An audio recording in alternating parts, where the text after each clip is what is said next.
Hello and welcome to the Inheritance Podcast. I'm Joe Riley. I've been in the family office world for 20 years, and I've always been interested in what people do with their fortunes and what those fortunes do to them. George Marcus wrote a book you probably haven't heard of, but it's well worth finding. It's called Lives in Trust. It was published in 1992, and it's currently $146 on Amazon.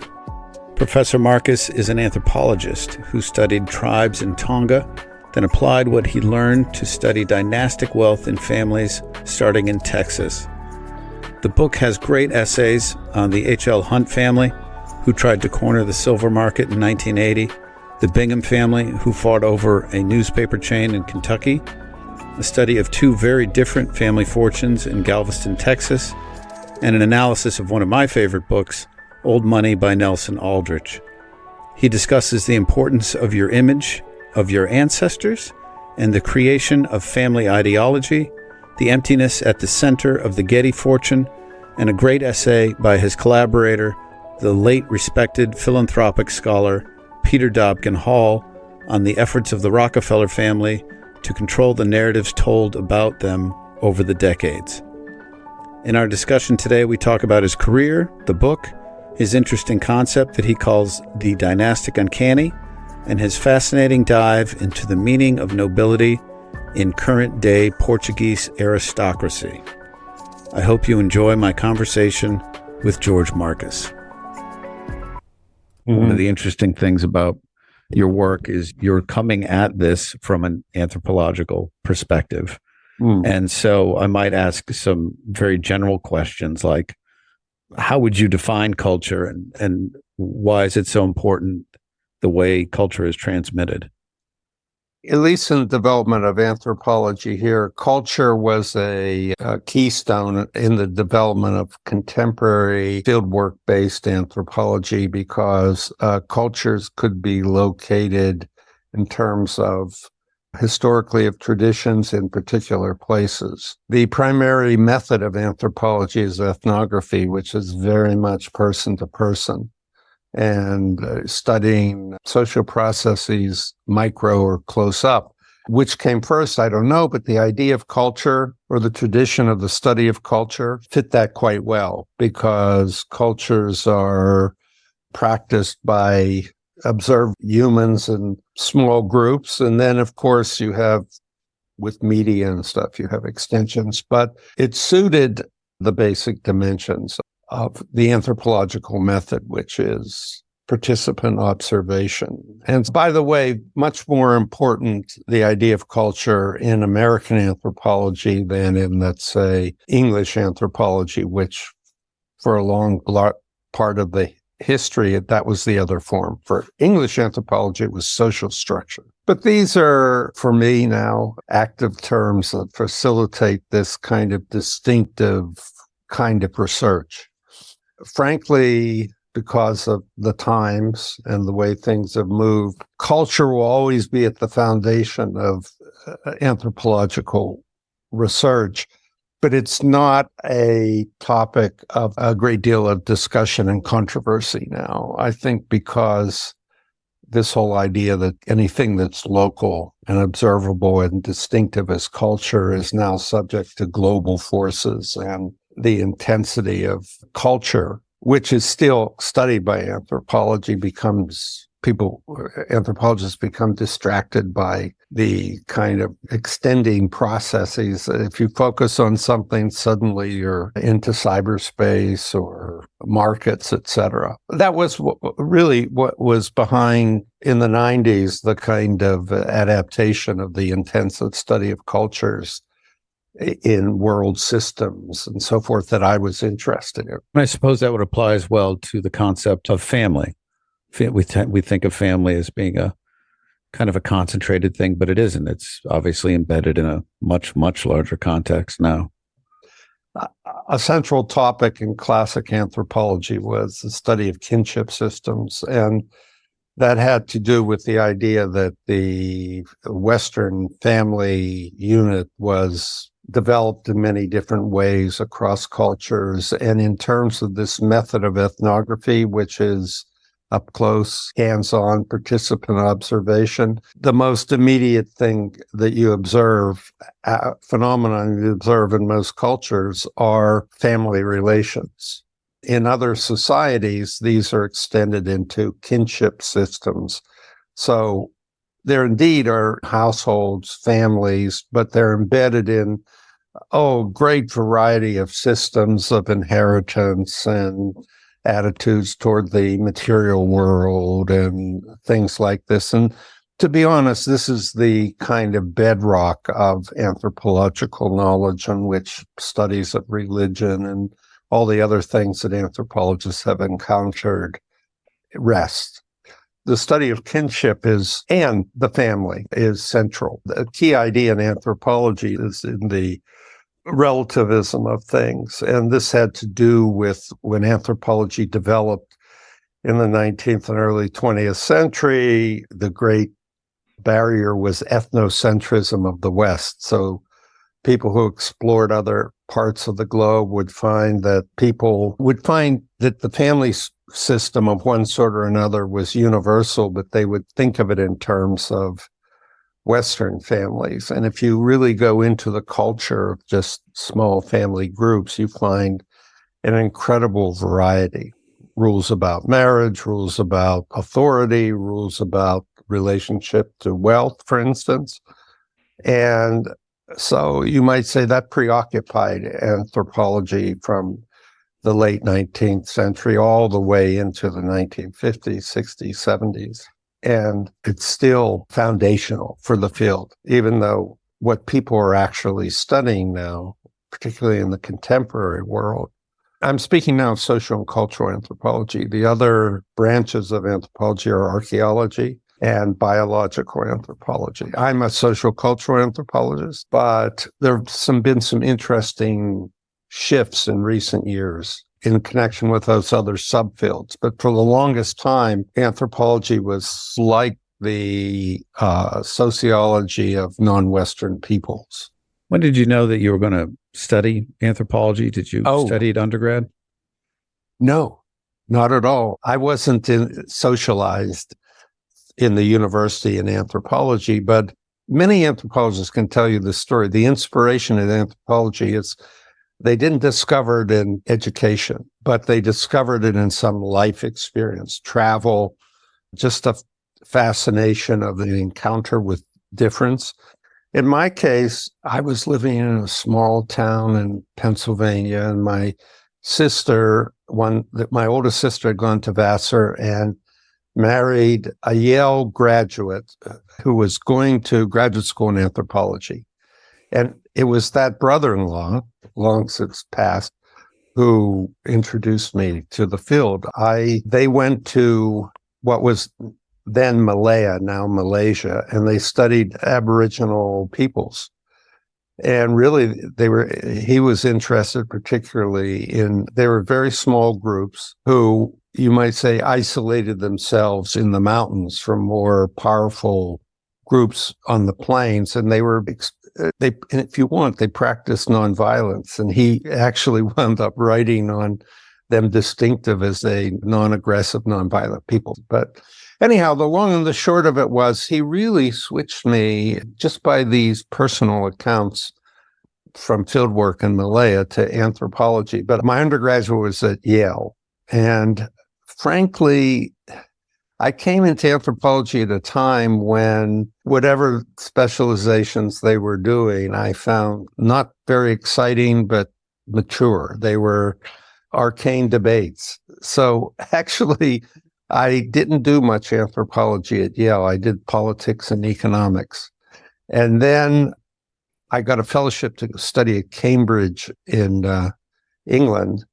And these were really very influential centers of anthropological thinking at the time. So for a year in the late 60s, I studied anthropology intensively in England. I studied the British version of social anthropology, which is basically what I've described, studying close up small groups and how they reproduce themselves, what their ideologies are, what they're like. Families, in other words.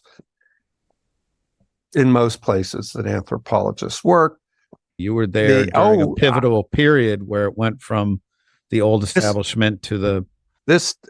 I was at the beginning of that. I was there during the reign of Kingman Brewster, last of the really Ivy League presidents. It was his job, though, to open Yale up because it was one of these schools that would bring in the requisite number of people from the private schools and a few leftover high schools. And I was very lucky. He was into expanding the pool.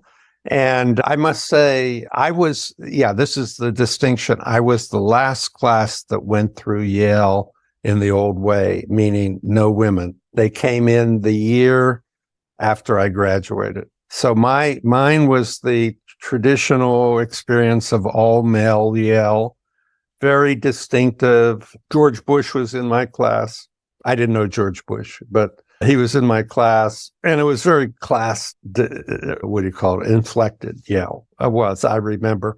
But so I was not much I was a high school graduate we lived actually in southwestern Pennsylvania in towns that were there because of the steel industry, et cetera. My father was a merchant.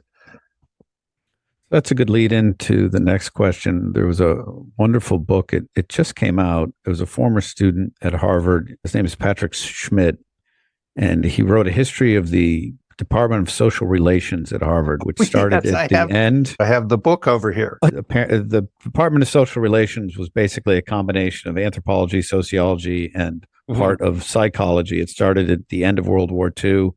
And it interestingly ended in 1972, which I guess is right about the time that you were there. Yes. So the question is, what was the anthropology department like post social relations?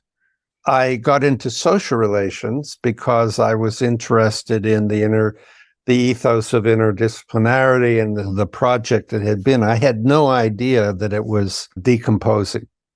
And so I entered Harvard as a graduate student in anthropology focus, but in this social relations. And naively, I really didn't know that it was breaking up. And I wanted a degree in social relations with an emphasis in anthropology. I wound up, like on my diploma and stuff, anthropology. They retreated, and to be very honest, the anthropology program had a bunch of senior faculty members who had made their names by getting large grants and creating these huge projects, one in Brazil, one in Mexico, one in South Africa on Bushmen, on hunters and gatherers, etc. But these were all more than mature. They had a distinguished group of people, each one that they had graduated, etc. But it was in the stage of dissolution. And about my third year there at graduate school, I got pushed back into the anthropology department, which was very much in need of a renovation, which did occur, but after I left. So I came into anthropology at a time. What's amazing in the kind of story I'm telling is that I learned my anthropology in this deeply personal way through letters from the field from my brother-in-law. I studied it on the margins of the British anthropology for a year as a Henry Fellow. I had 2 years in the Army in which I stayed connected to anthropology and actually did field work. And anthropologists are very much defined by the research they do in the Sea Islands. And then I went to Harvard, and I wanted a really interdisciplinary approach, and there it was breaking up. And in that book by Schmidt, which I've read, anthropology is already outside social relations. It was always an odd cousin, because people in sociology, economics, but anthropology was quote unquote semi-exotic. They didn't really understand it, but they had amazing graduates and influential graduates during the high period from the Harvard program. But I got there too late. So I was in ether space there at Harvard while I was imbibing really a lot of interesting, diverse stuff, but as a focused training in anthropology, not wonderful. Anyhow, I joined someone's project, an unknown younger professor who created this project in Fiji. It was in legal anthropology. The interest was examining very much the processes of conflict resolution in small-scale societies. And that's a subfield, legal anthropology, which has alternately been static and thrived. I would say that in looking back at legal anthropology, it was a good thing to be located in, particularly if you wanted to move beyond the study of small-scale aerial-based societies in Africa, Latin America, but wanted to look at from the point of view of ethnography, a universal phenomenon. But that's the project that I joined, and that's the project that sent me to the Kingdom of Tonga. And tell us what you learned in Tonga. All these societies which build, let's say, political structures from family structures, incorporate what is the whole idea of the function of political authority is to unite disparate elements in controlling the flow of goods by whatever. And there's a great diversity and array, but it's the only justification for centralized political authority or something beyond the family is the collection and redistribution of wealth, whatever that happens to be in those societies. Often it has to do with basic organization of agriculture, and but also anything in grades into what religion and the sort of what goes along with economics in any of these small scale societies. In my case, it was Tonga, and as part of the general cultures of Polynesia, what goes along with this kind of accumulation of wealth is a relationship that we generally put into that we segment off. Here's religion, here's economics, here's family, and all those things are blurred from a Western point of view in these small-scale societies. Tonga was a chiefly society. It's the last governing kingship in Polynesia, and the opportunity was to see how at the village level this kind of patron-client system of collection and redistribution of whatever wealth was in that society operated. And it was still observable and regnant. By no means was Tonga a primitive, quote-unquote, primitive society. They were existing on the edge of modern economies, but they were quite cosmopolitan, actually, in their understanding of the way the world worked. It's just that they were a very small little item in the world system of economies. And so a lot of it had to do with people bringing back wealth from working abroad, et cetera. But it was not shall we say, a New Guinea kind of situation where you had totally enclosed peoples in tropical forests living by cultures that were still very hardly contacted. This was a kind of sophisticated, very old society that was in various ways integrated into the world system, such economic system, et cetera, such as we in the West understood it in the late 20th century. And so I was very interested in not maintaining the standard frameworks for studying very isolated people, but I was very much interested in how they integrated into, even though they're just a little bump on the map, they had an incredible system of, you might say, family system in their own society. I was interested in how that thrived and continued on in terms of their articulation as a minor society in the world system. So it presented the classic doctrine in anthropology is cultural relativism, the idea that, things that may not be considered important from the perspective of one culture to another are extraordinarily important within the cultures that you're addressing. And the idea is that to understand what's going on, you have to understand them as kind of internal system without losing perspective that how they exist in the world. So that's always been a problem in anthropology. They delve deeply into small cultures and sometimes lose perspective on how at the very same time these small cultures are articulated with subcultures, shall we say, are articulated with big systems. My career very much developed in studying small cultures, but also understanding how they're articulated in larger systems. And you could say, stop there, is that was the ethos of the social relations system. The idea that all these disciplines that had developed since the 19th century picked off certain things to look at as specialized perspectives, and very productively. But social relations was the idea that in the end, they're all interconnected, and that you have to understand these interconnections, in their case, among various disciplines. Psychology, social psychology was big.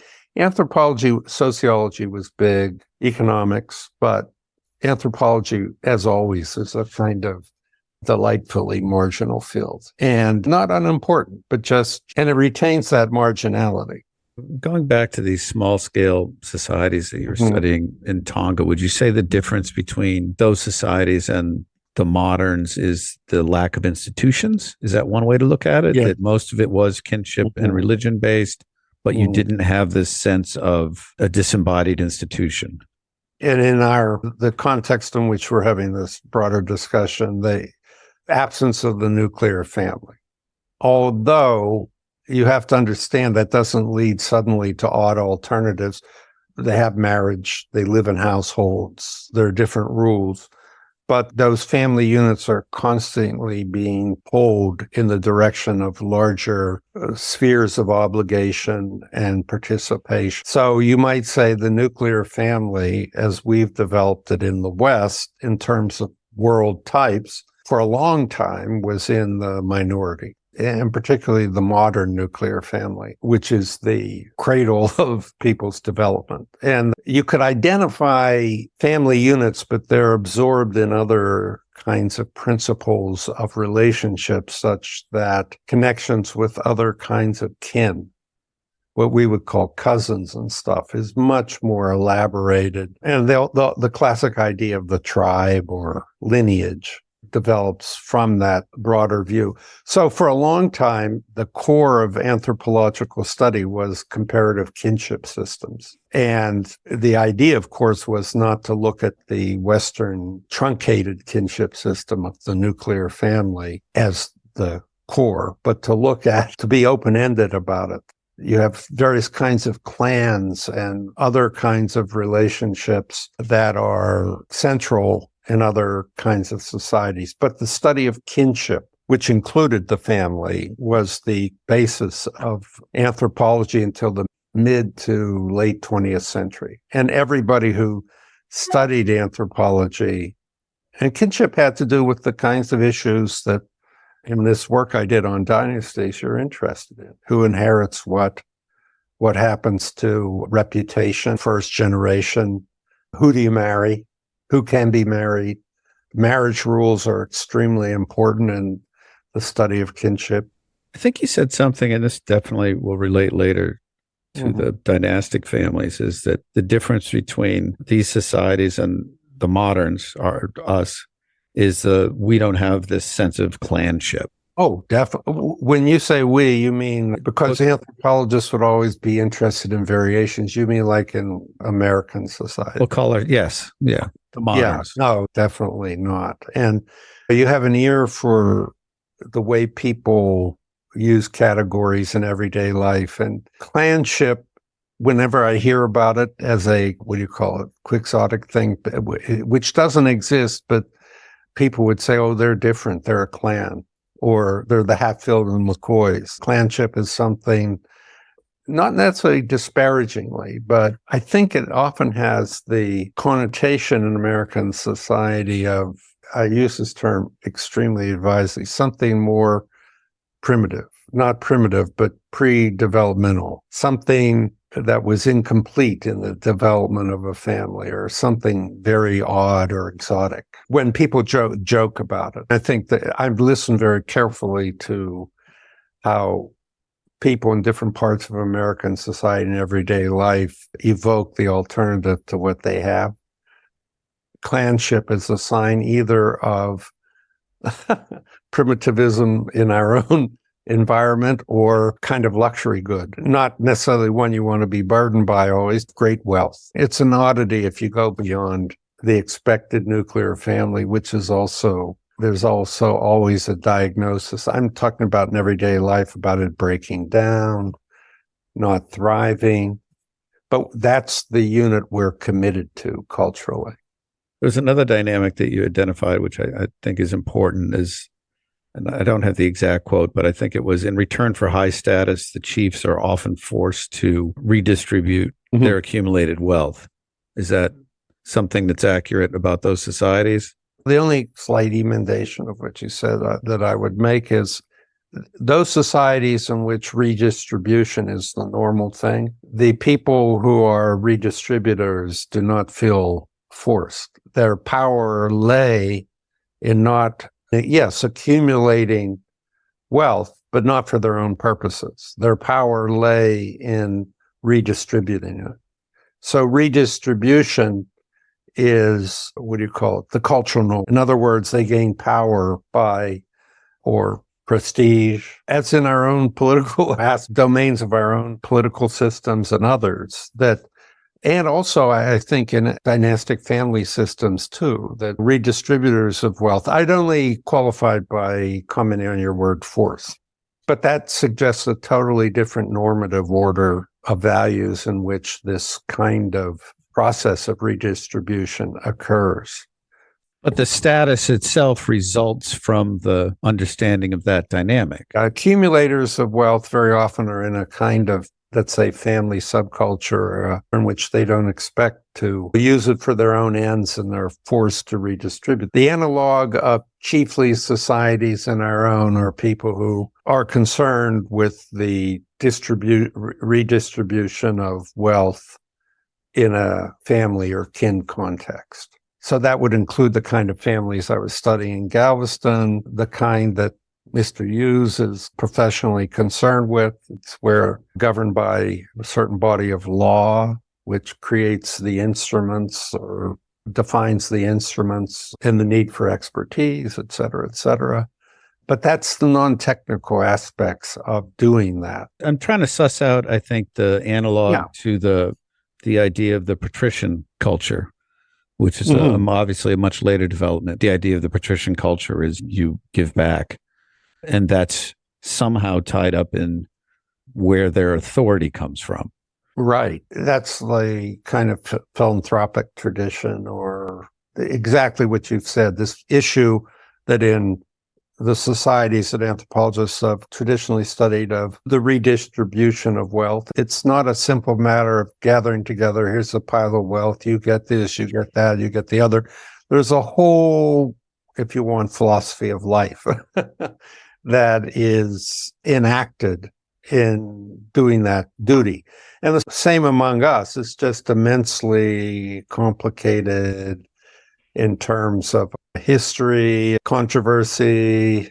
Yeah, the social ideologies around it are just much more complicated. They're not uncomplicated in kin-based societies. They're just embedded in myths, mythology, stories, legends, belief in gods, stuff like this. Different kind of society, but small scale, still into their basic morality is still, and ethics are discussed still in terms of myths, whereas in our society, highly differentiated, secularized, largely when it comes to economic matters. Not always, but yeah, very much more complicated, but same function of redistribution. Let's talk about your book about dynastic wealth, lives, and trust, which was published in 1992. You mentioned in the preface that most books about elites are either muckraking or hagiography. Yes. How did you approach these families that you met in Galveston from an ethnographic point of view? How did you think about it? Well, as a result of my experience in Tonga, and we were in our discussion getting at the key concepts, and that is, and I believe that they are the same key concepts that fiduciaries of wealth in these families deal with, and that is the redistribution and it is redistribution, not the accumulation of wealth across generations. In a particular culture in which wealth itself this sounds too abstract, where, wealth takes certain forms. In the societies I was working with in Tonga, it was literally food connected to what the gods value, or ancestors, those who are not religion, in other words, values, and redistribution. In our own society, where economy and religion are very much separated, although not so much in families very often. The things that become very differentiated in contemporary modern complex societies get fused again in dynastic families because of which should I say, non-specialized nature of family issues. Family issues, emotions, interests get all mixed up in what people hold materially together, and not just store, but increase.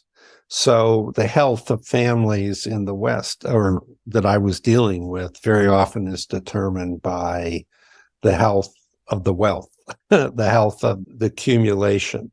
And very often, if it's not thought about, or it doesn't fit into a value system, it becomes a problem, because its wealth is growing, but it's not tied necessarily to positive values. That's a work that has to be done within the family, and in modern families, unlike Tongan family system or family systems that anthropologists study, are not well suited to do that, because our institutional orders have been very separated. So religion is another matter, economics, politics, whatever, become specialized spheres of knowledge, and people think of them in separate ways. But what wealth does, sharing wealth, or surplus, if you want, not struggling for your kind of means of everyday life, it reintegrates all the things that we separate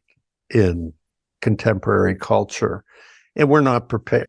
Most people don't see this as a big problem because they don't have wealth. But wealth creates this kind of problem for those that share it. How they take on the problem or not is the sociology of dynasty, which is what I was studying in the Galveston book, because I found such a wonderful lab, if you want. I think probably the key quote of the book is, the dynasty is a commonsensically a family, but after much experience with this form of social organization, I find that it is primarily a fortune instead. Yes. And how did you come to that conclusion? It's a fortune with the family name, because just culturally, that's the way we organize categories. But the family I'm glad you took that, because I haven't gone beyond that wisdom. What supports the wealth and what supports the family in terms of social organization, institution, expertise. It supports wealth more easily than it supports families, because in our own society as it's developed, families are not expected to go on as clans. We emphasize in family development, your parents look after you and then you're independent. Wealth complicates that, right? And so it's a telescoping of the same problems that occur in any family, of people becoming independent, people arguing over what property there is, but fortunes stay together beyond the will of families to stay together. And therefore, if you have contemporary families glued to something that they are connected to, whether even people who are in line with that or people who rebel against it, the fortune, I think there's a quote at the beginning of the book from the writer, but a fortune is a store of wealth with a variable family factor around Holmes. it. Oliver Wendell Holmes. Yeah, that wonderful quote.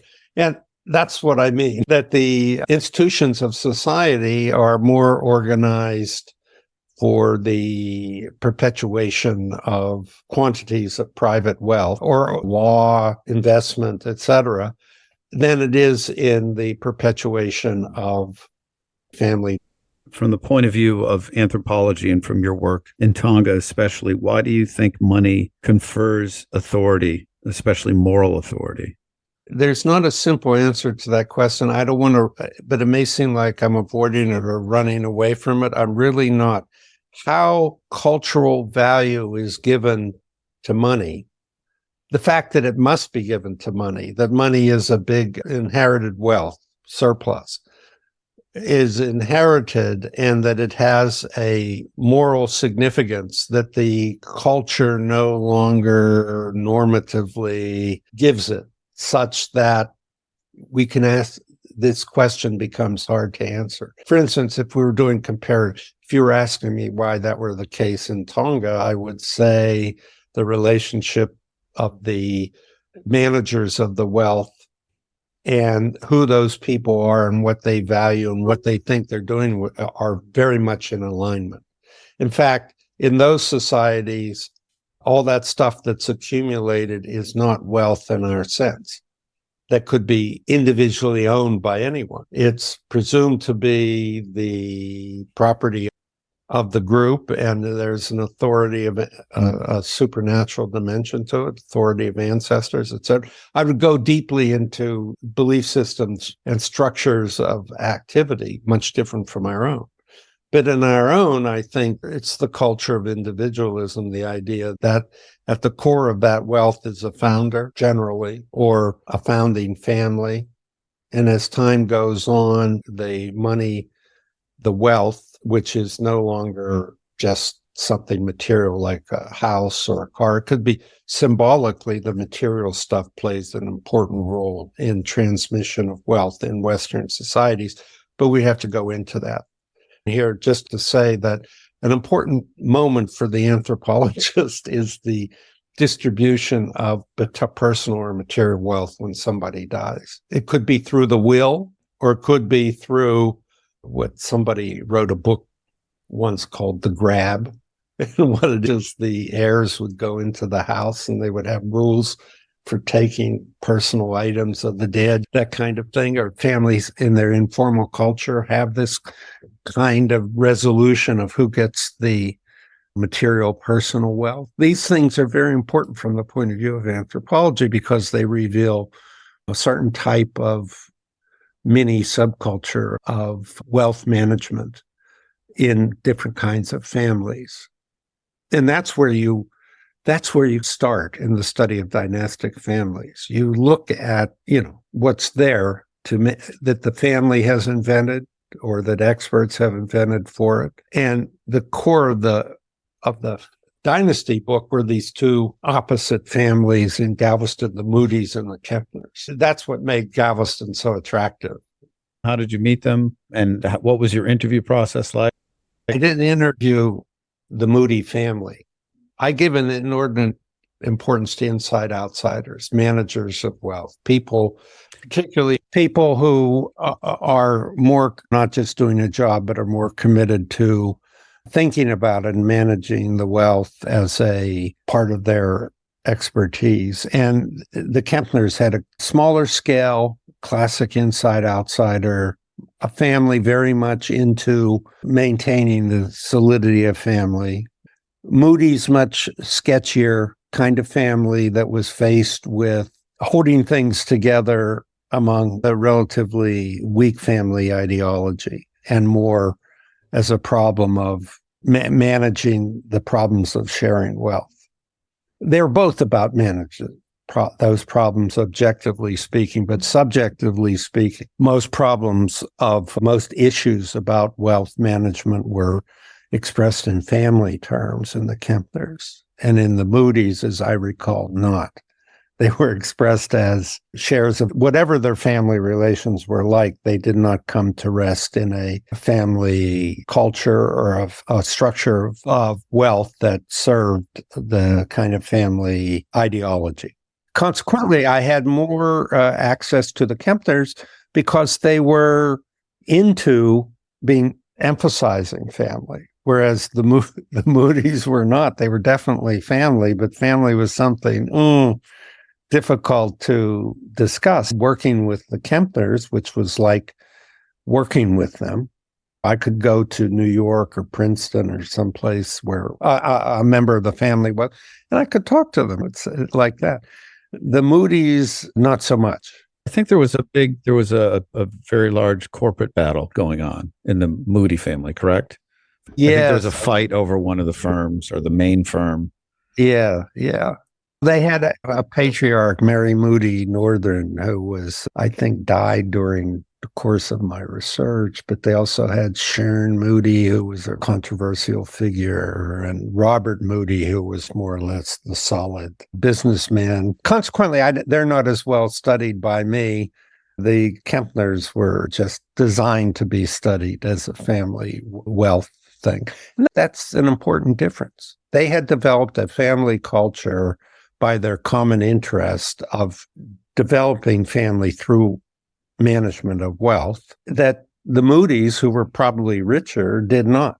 So therefore, it was like you couldn't work among them and talk as much about the family because it was a conflict-ridden, secret, this, that. I mean, there were, controversies. Whereas in the Kempner family, I'm sure there were controversies too, but this kind of clanship, if you want, that we was much more developed in the management of the wealth. They had family meetings. They had an old inside outsider who identified his own life with the life of the fortune, whereas the Moody's didn't have this sort of expertise, and they were split and so forth and so on. And there was some scandal, not from my point of view, not particularly meaningful, but it was just a whole different culture. That's what made it interesting to do comparatively.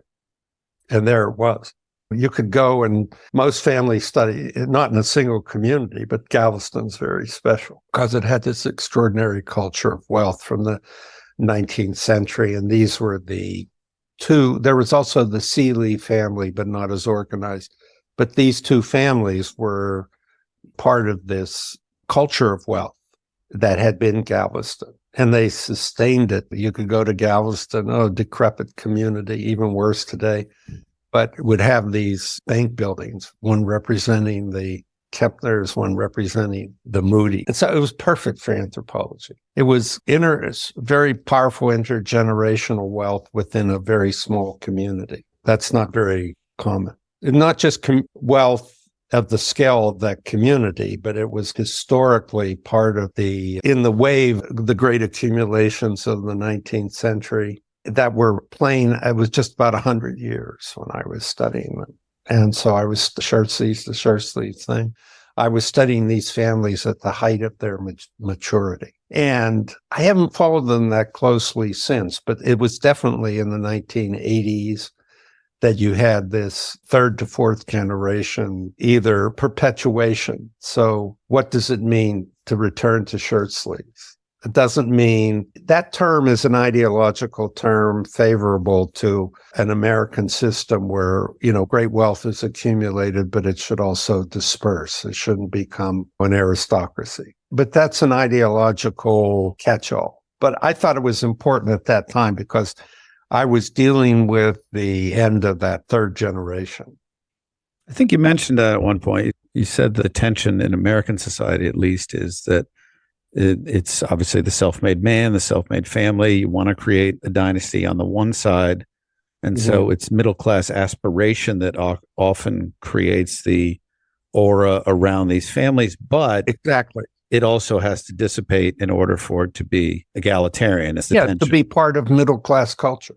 mean that exactly. The idea is if it really were, and you had the accumulation of an ongoing aristocracy in terms of, you might have that anyhow. You might have a sustained establishment there's a lot of writing on this, the American upper class. But to the extent the dynasty forms it, it must turn over in this way, in terms of not necessarily the wealth dispersing, but the detachment of the family, or the rearrangement of the family's relationship to this store of wealth, which in some cases does go on, but the family disappears or it's very tenuous. But this was the period of, like the end of the third generation for the late 19th century. Both of the Moody and the Kempler represent, nationally speaking, minor fortunes, although they were part of where they vacationed and who they knew, et cetera, et cetera. They were on the fringes of or in the midst of the American moneyed upper class, definitely. They were regional members of it. That's also an anthropological thing. Who else would have studied this? When I was doing this work, it was also a period in which Collier and Horowitz were publishing their dynastic books, and the great one that they did was the Rockefeller book. And then they did a couple of others, as I recall. There was, in the general culture in the late 20th century, a popular culture interest. I don't know about working class or underclass, but middle class interest in dynasty. This was the period when you had that spate of TV programs. You can take it more, Dallas and so forth. You can take it more or less seriously, but the appeal of those programs in a pre-computer streaming age definitely reflected a positive orientation of the aspirant middle class or people that consume television. So there were elements very clear in popular culture. Also, when I would present my material, I wouldn't get, except in certain leftover 60-ish environments, I wouldn't get opposition. What are you talking about this for? How can you be studying this? And I think if you just look within the last decade and a half, the whole repetition of the same thing, but now it's the upper 1%, the 99. That whole thing in terms of liberal youth culture has made this kind of study totally less, because it doesn't share, the popular culture for it is basically gone. Wealth accumulation is not, this is just an observation, not something I've studied, but wealth accumulation exists in an environment where inequality becomes the main theme. And that might be a very good thing. That's very noble or whatever. But it makes talking about the dynastic families and stuff, it's affected the narrative, is what I'm saying. Couldn't do it. You couldn't do it today. In the manner in which I did it. How does the idea of the dynastic overlap with the idea of the clan? Are those the same thing? Is that the same urge? Because as you said, the dynasty almost inevitably is going to die out. It's going to fade out. Whereas the clan is an idea of having something that continues beyond you. Sharing wealth in the absence of a kind of general cultural normative approval for it imposes burdens upon, you might say, now I'm viewing people who inherit wealth, but we're also talking about people who accumulate great wealth and have to pass it on. But the dynasty idea is culturally not a very strong supporter. And so they have to deal with the kind of cultural grounds being removed from this, not just activity, but situation in which some people find themselves as heirs to great wealth, right? And it's a community, those who share in or potentially share in the great wealth, and they take different positions. So that would be a kind of sociology of HEIRS, of heirs. I know Mr. Hughes there emphasizes flourishing, and it's a unique thing in that you manage the wealth, but you also become interested in it as a kind of social phenomena close to people who accumulate it. But it's a challenge to give in terms of the response of the broader culture, not just the sub-community of people who actually share the wealth and face this as a life problem. But when I'm not one of those people, and when I write a book on wealth, I find that I would be constrained by the ideologies about inequality today. This would be a very hard kind of book to write where it didn't conform to particular ideology, which makes it hard to do, because the reality is that they are reconstructing their own lives through the people who are members of these families, through the inheritance of wealth. What was the response at the time? Oh, given the fact that the Lives and Trust book is very academically written, it's a collection of materials that I wrote at different times, but none of it is written. I think it's written fairly well in terms of what passes for academic writing, but it's not like the Rockefeller book or anything. I think really that Peter Dobkin Hall, now deceased, and he was very interested in the inheritance of wealth, but he was a figure who became very well known in the study of nonprofits. And that's an allied field, because that's one of the big arenas for where the wealth winds up, in foundations and the idea of charity and so forth and so on. But he knew a great deal about these families, particularly the famous one. And his last chapter on the Rockefellers, what did they want to leave of themselves? And so what he wrote was an article about those who wrote about them. It's an article, the last chapter of this book is, which I admire greatly. It's about the family's own efforts to hire scholars to write family histories and what their responses were to the family histories. And this is literally where you get ideologies, feelings, the culture of holding and passing on great wealth. This is where you get the data. This is where you get testimony. And then, of course, you also talk about Nelson Aldrich's book in Lives and Trust. And Nelson's family had hired someone to write a biography of the ancestor, but no one in the family, of course, read it. And then when he actually picked it up and read it is when he was stimulated to write his own book about his family, which is another classic. Yeah. There are a lot of untapped trails to a lot of untapped ideas. For instance, the Nelson Aldrich book, he's now deceased, I think. He died last year. Yeah. He died last year. That was that book of essays was very stimulating to me. And I remember somebody at an American Anthropological meeting who was a descendant of that fortune came up to me and was talking to me about that book. And I just remember her wanting to make the point to me in terms of gender relations, how she made a difference in gender which I pay no attention to at all, would be a key theme now. There's there's a short article in there about Sally Bingham's revolt against, there was a publishing family, and revolt against the fortune by hiring her own expert to literally deconstruct it.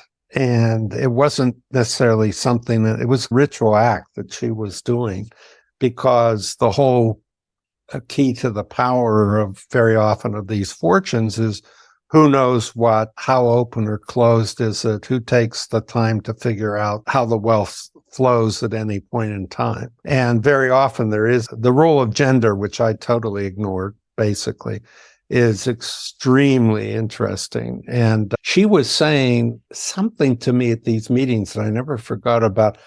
The managers of family wealth within the family, whoever they turned out to be, were fearful that they were came across as extraordinarily powerful people. They controlled the family mana, if you want. And the women in the family tended to be not fading violets or anything, but tend to be affected. There was a kind of power relation there that subordinated women. It wasn't that explicit, but that's what she was expressing. And the Sally Bingham story is a fascinating one. how she repositioned herself in the family. She went out and hired her own experts. It was a perfectly nice family, but in the dissolution of the fortune, it created these problems.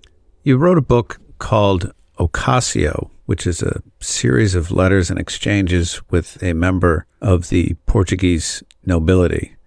And I've always thought that it's a unique book and a wonderful book. And I'd love to hear the story of how that came about and maybe tell us a little bit about what the book is. Funnily enough, I was at an anthropology conference in Portugal in the very late 1990s, in which I presented a paper on the studying of elites. And I dealt with some of the material from my dynasty study in the 1990s in the United States. And the conference was held in Lisbon at the palace of the Marquess of Fronteira and Alorna. And it was a most amazing place, full of tiles and decrepit statues in the gardens, and this very small man running around, very interested in the conference. And it turned out to be the Marquess. And during the course of the conference, he invited me to come back and do this study. He made this wonderful distinction of saying that you inherit this house and you have to have your own personality. You can decorate it, but you don't own the house. Right. And there's this sense of very long term, which is also echoed in the American experience of the dynasty. But of course, we don't have that because we don't have an aristocracy. Yeah, but this palace was a living artwork. There's a book on it. Their scholars have studied the iconography of the tiles, etc. So the house was much greater than anything in the family. So you invest everything in the house. And historically speaking, the idea of nobility, and it's, at least in Europe, and its permanence has to do with the house. Now, the house can literally be the clan, like I was talking about in Tonga, or it could literally be a place in which monuments, which is just full of material meanings. And this is, if you saw his palace, everything had this incredible meaning. It was almost like real for him. The tile work, the artwork. I wrote a piece more recently on the materiality of wealth. And the thing about very wealthy people who depend upon the places in which they live, particularly in the world outside its environment, it's this, that, the other. There's this really sacralization of the materiality of place. And he was a perfect example, because if we were in the house, sitting in one of his dark rooms, heavily furnished, etc., which I found incredibly stuffy. It was always done with the meal, and then after the meal, there'd be 2 hours. But if we were outside sitting on the porch, we had our conversation, but his eye was constantly watching the stuff in the garden, the sculptures, the famous history of his house had an inside story and an outside story. But this was an opportunity to see how the materiality of owning something like that has more than just luxury. It really had a deeply connective issue. Anyhow, when we always interviewed we went to the north of Portugal, the Ponte de Lima, and this is where it's still a stronghold of all the aristocrats. And I remember going with him, and same deal. We would go in, we'd have a dinner, then we have these long discussions with the aristocrats. And wow, talking to them in their places, in their old houses, was qualitatively different from talking to them in another context or pursuing this inquiry in another context. It was immensely enhanced by being in these environments. And it's a kind of simplistic thing. Of course, there's an object, they'll talk about it, but no, they were distracted by, or at least Fernando was distracted by constantly. So there was something, the idea that these gardens with these various things were very much alive for him. Do you feel like they're isolated by it as well? Oh, definitely. But this guy obviously this thing would not come about if he didn't make the overture. So this guy had a little TV program. He was, during the period of the revolution, he was called the Red Marquis because I think he was on the left.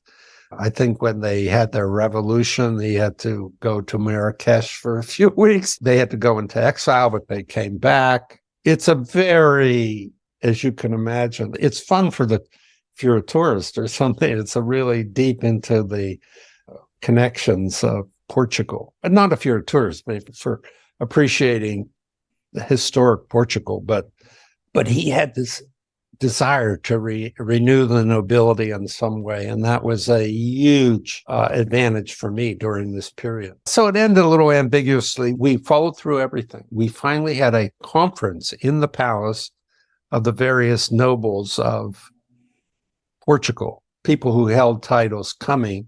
And they have very different walks of life. Somebody holds a very high title, but he's a newspaper cartoonist or something. Others live on the southern coast of Portugal and live these, Anyhow, we had it. It was a weird kind of conference. There was a combination, the academics that I brought, who were specialists in looking at European nobilities, felt the Portuguese nobility was debased. They weren't culturally maintaining themselves in as interesting a fashion as, let's say, the English nobility. So you had this judgment on the part of the academics. And then you did have the acting out of the nobles. They would stand up and, rather than asking an interesting question, would recite the genealogy of their houses. And the younger ones were the worst, not the older ones, but the younger ones would stand up. And so the whole thing was weird and and we recorded everything. We got Tonga, Galveston, Portugal. Yeah. Did you find commonalities across these three very different cultures? What did I learn by these three experiences compared to one another? I think we were addressing it a little bit when we were talking about going from Polynesia to Galveston. Also, the culture changed. I didn't know what the culture was in the early 2000s, but we were already... It's been very important on what audiences that you can address, right? A lot of people...